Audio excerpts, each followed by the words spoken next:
She sold her daughter, barely 15, to a man she'd never met. No contract, no witness, just a dying breath and a stranger with a gold coin. They say a mother's love runs deeper than the deepest well, but that winter on the edge of Thornback Ridge, Clara May Lanton bartered hers for mercy. The stranger didn't blink. He handed over a single gold eagle and said, "I'll take her off your hands." Now folks talk about cruelty like it. Always loud. Like it comes with fists or fire. But sometimes it's quiet, cold, like snow falling on a pine box. Clara had been sick for months, lungs shredded by dust and sorrow. Her husband died down in the silver mines and left a debt that could bury two men. Since then, she and her daughter lived on borrowed time and bitter bread just south of Barrow Creek. Her girl, Letty, had the kind of silence in her that made grown men uneasy. Big gray eyes that just seen too much and a stare like she did born older than most folks die. She was strong, though. Strong in the way wild things are quiet and coiled. I saw the trade. Clara kissed Letty's forehead, whispered something into her ear, and turned away before the girl was let off. The man? He was tall, quiet, wore his coat like armor and his silence like a weapon. No spurs, no name, just a black horse, a slow step, and eyes that didn't blink. He took Letty without a word like she was never meant to belong to anyone else. Didn't ask her name, did offer his, and just like that, they vanished into the wind and the white. Now folks in Barrow Creek figured that was the end of the story, that Letty was lost to the wild or worse. But stories like hers dawned to die easy. 2 winters passed and then came the whispers. A ranch nobody remembered building, a girl out riding with a rifle, and a man behind her always in the shadows guarding something or someone. Then the fire and the blood. But we'll get there. You need to know what kind of man buys a girl with a coin, and what kind of man gives her back something the world tried to take. Because what he did next did just shock the town. It carved a legend into its bones. They called it Widow's Bluff, that high ridge above Dead Mare Pass where no grass grew, and the wind never stopped screaming. No one lived out there, not by choice. Too rocky for cattle, too far from the well.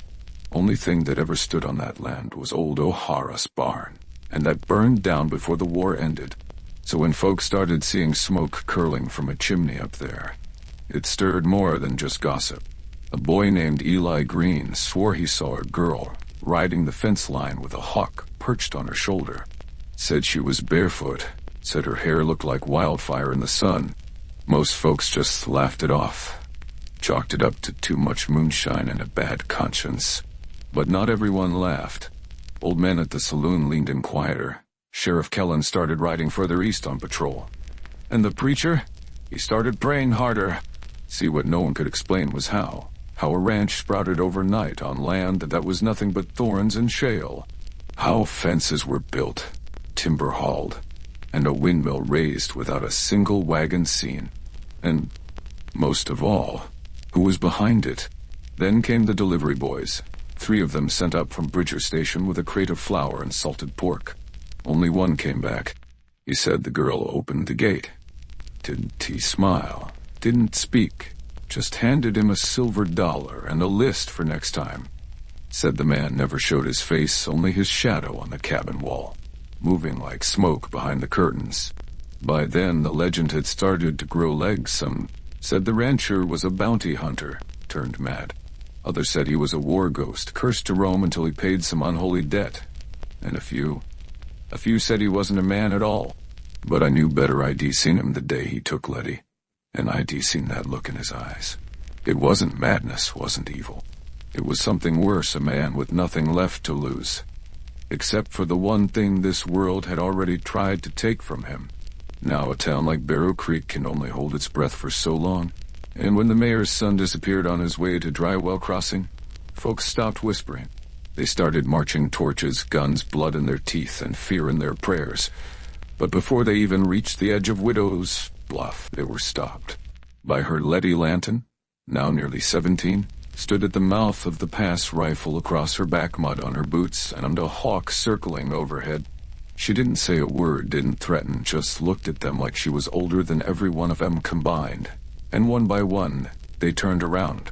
Nobody asked why some things out here ain't meant to be explained, only watched. And remembered. By spring, folks stopped calling her Letty. They started calling her the Bluff Girl, like she was some ghost stitched into the ridge itself. Half wind, half warning. She came into town just once, walked into Traeger's general store barefoot, wearing a coat made of coyote pelts and a sidearm that looked too heavy for her frame. Didn't say a word, just placed a folded list and a gold piece on the counter.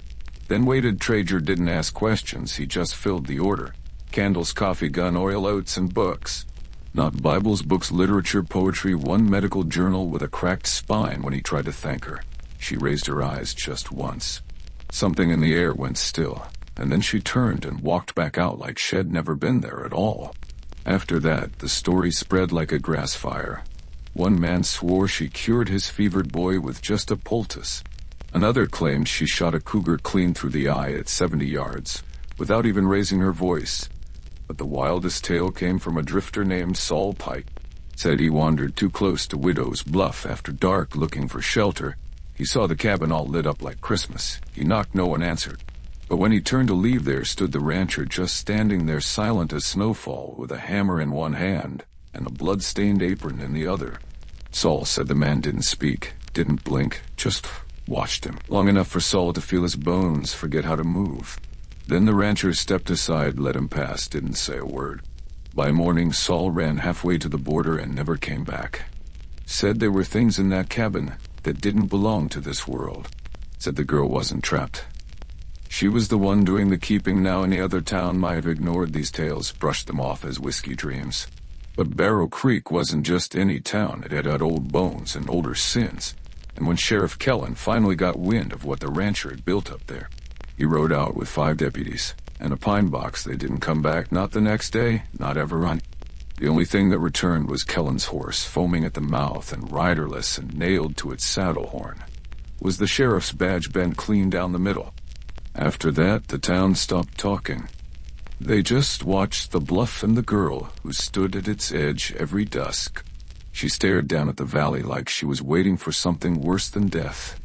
You ever seen a place try to forget its past? That's what Barrow Creek became after the Bluff girl turned 17. Shops closed early, curtains drawn before sundown. The preacher wouldn't he mention her by name, only called her the unspoken. And yet nobody left. Something about that place holds tight. Even when folks are scared, they stay. Even when they're moss blood. The Bluff remained silent for near on 3 months. Then one morning, just as the frost started to thaw, a rider came from the east. Not just any rider. He wore Union blue, clean and pressed. He had a silver saber and eyes that looked straight through you. He rode into town like he owned it. Didn't ask questions or make threats. He just unrolled a yellowed piece of paper and tacked it to the center post outside the saloon. A warrant signed federal. Name on it, Micah Gresham. Wanted for murder, 5 counts, all buried under one date. 8 years prior. No one in Barrow Creek had heard that name in years, but I had, because Micah Gresham was the man who bought Letty Lanton, the rancher, the same one who'd vanished with her into the ridge without a backward glance. The soldiers stayed one night in town, asked around, got only silence in return. Then he turned his horse toward Widow's Bluff. He rode out like a man convinced of justice. He didn't return either, but his saber did. It was found buried in a tree at the edge of town 3 nights later, deep enough it took 2 men and a chain to pull it loose. Some said it was a warning, others said it was mercy me. I think it was something else. See, that bluff did cheat just hide a man. It hid a promise, a vow made in the dark between a dying woman and a man with scars and silence. And that girl, Letty, she wasn't just surviving out there. She was becoming something else, someone forged in grief and shadow and steel. They say she started building more than fences that spring. A forge, a well, a small chapel carved from red rock. Some say they saw children up there laughing in the yard. Others swear they heard music. And yet nobody dared go closer than the bend in the road until the night the preacher's boy disappeared. That boy, Eli, the one who'd first seen Letty years back with the hawk on her shoulder. He went missing after evening bell. Left his boots by the creek. No prints, no blood, no note, just a feather, a red-tailed hawk's feather, placed gentle as breath on his windowsill. And that's when the preacher did the unthinkable. He rode up to Widow's Bluff alone. Preacher Alden wasn't the kind of man who shook easy. He'd buried his wife during a drought, lost 2 sons to the war, and still opened his chapel doors every Sunday like God might still be listening. But the night his youngest Eli vanished without a trace, he dropped his collar on the church steps and saddled his own damn horse. Didn't he tell no one, didn't leave a letter.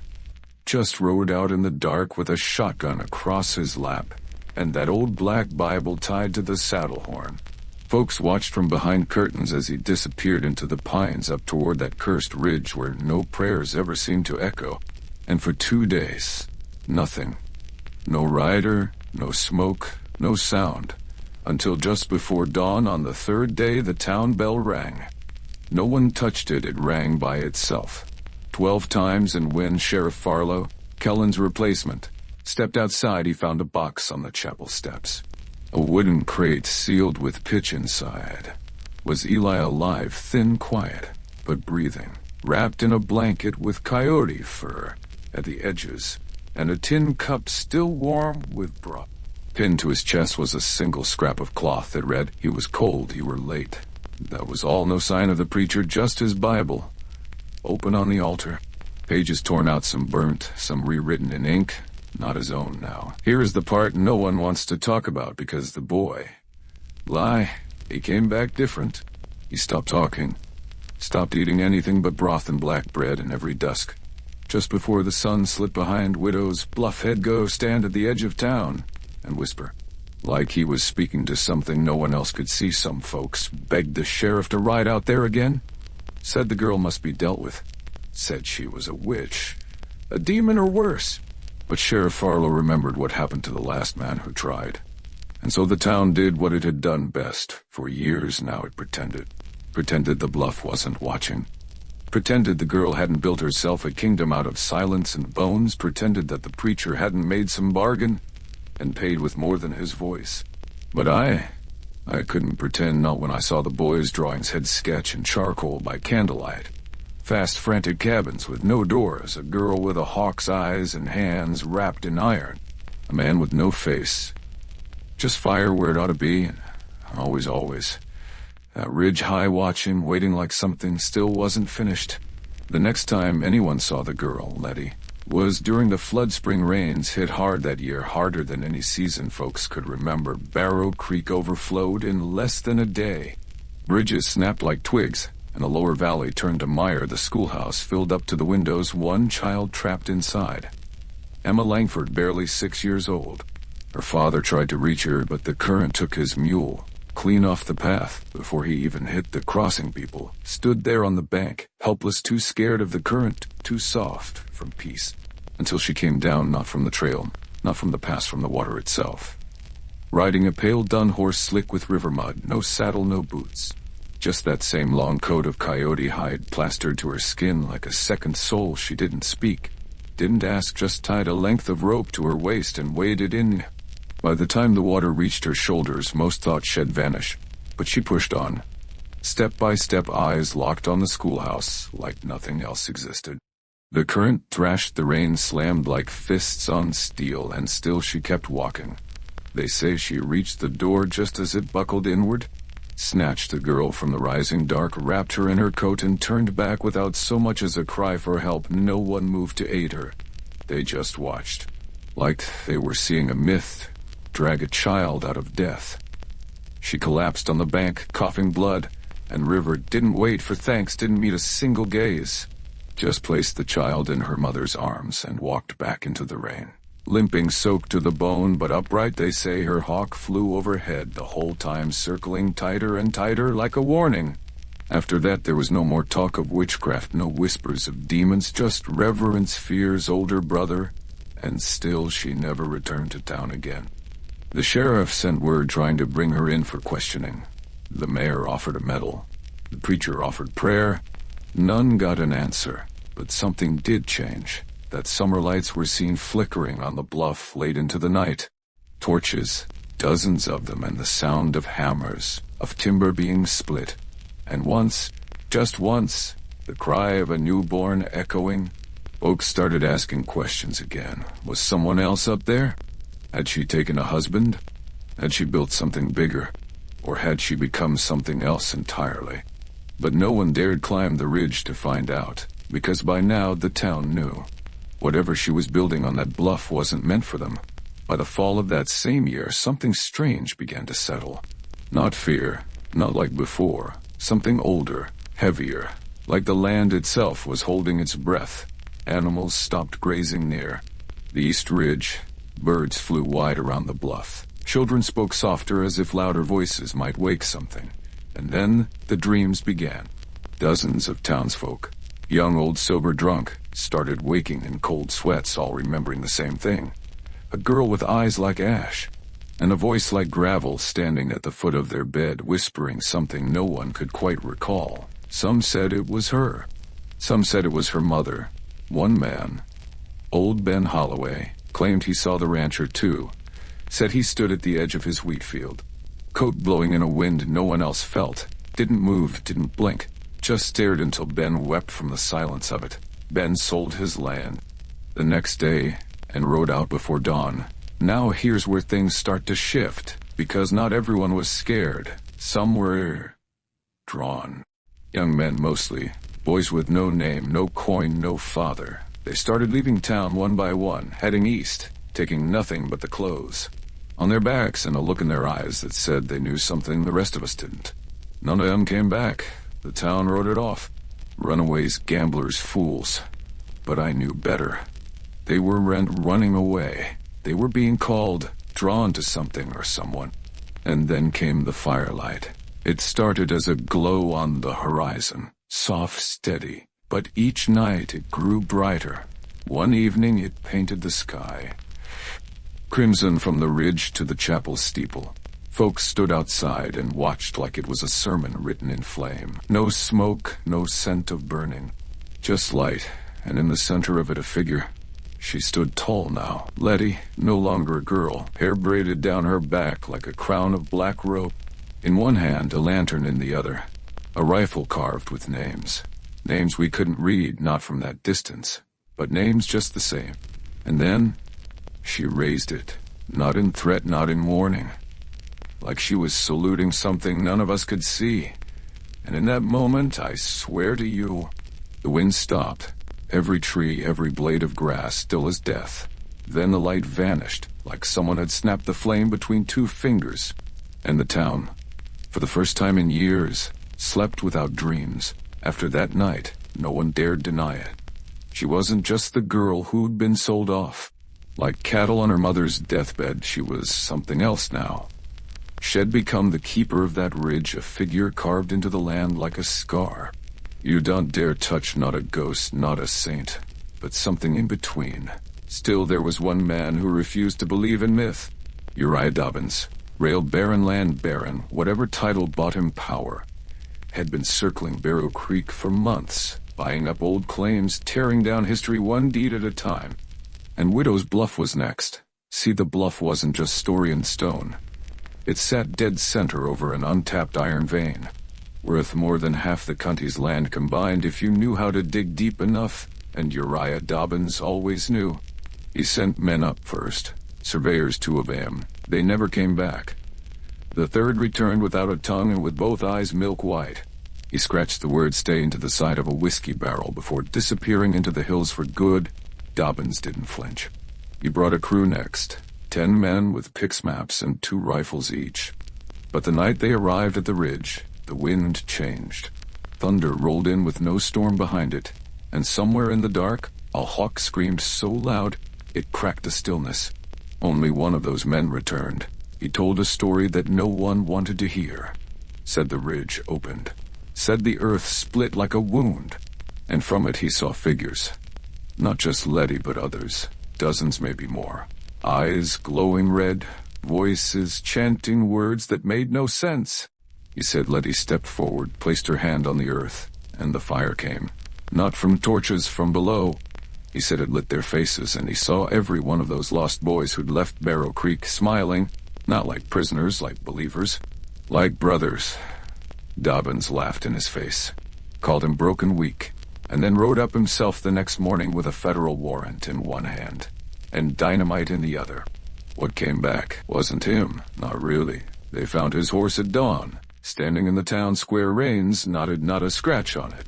On the saddle horn, Dobbins' boots, still tied together, still full of dust, and beside them his hat, burned clean through the crown like lightning had kissed it. No blood, no note, just the boots, and the silence. After that, no more men rode up the bluff, not for law, not for land, not even for legend, because by then, even the hardest among us understood. She hadn't just survived being sold. She'd taken that betrayal, and built a kingdom no one dared claim. By the time autumn settled in like a tired breath, the girl they once called Letty Lanton was no longer spoken of in past or present. She was just there, a fact of the land, like the river, like the wind that never stopped howling through the pines near Widow's Bluff. But something had shifted, something small, quiet, but heavy as snowfall. It started with the children. 3 of them, orphans from the edge of town, wandered off one fogged-up morning. No shoes, no food, just vanished into the mist. Folks searched sure hounds, lanterns, calls into the brush, but nothing turned up for 2 full days. Then just after midnight on the 3rd they returned, at the edge of the churchyard holding hands, clean-fed, calm as still water. Wrapped in quilts none of us had ever seen, stitched with patterns so old they looked carved, not sewn. They wouldn't say where they'd been, not exactly. Only the youngest Maisie whispered something to the preacher's wife before falling asleep in her arms. She said the Hawk Lady sang to us, said we was safe now. After that, the pattern repeated. More strays, runaways, children who didn't belong to anyone or anything. Each one would disappear, then return days later, healed, fed, and changed. Not scared, not broken, whole. Some started calling her the Ridge Mother, others the Watcher. But I remembered her name, Letty. The girl who was sold like a mule, left with nothing but a dying kiss and a stranger's hand. Now a force more real than law or fire, and what she did next. That winter the storms hit early. Snow so thick you couldn't see your own boots. Barrow Creek nearly starved that year. Stores low, cattle dead. The rail line blocked by drifts taller than barns. That's when the wagons came. 6 of them covered in furs and canvas, each one led by a figure cloaked in gray. They came down from the bluff in a single line, silent as snowfall, pulled by horses that looked bred from smoke and stone. They didn't speak, just handed over crates, food, medicine, salt powder, even blankets sewn with the same strange ancient patterns. And at the back of the last wagon, a note, handwritten careful.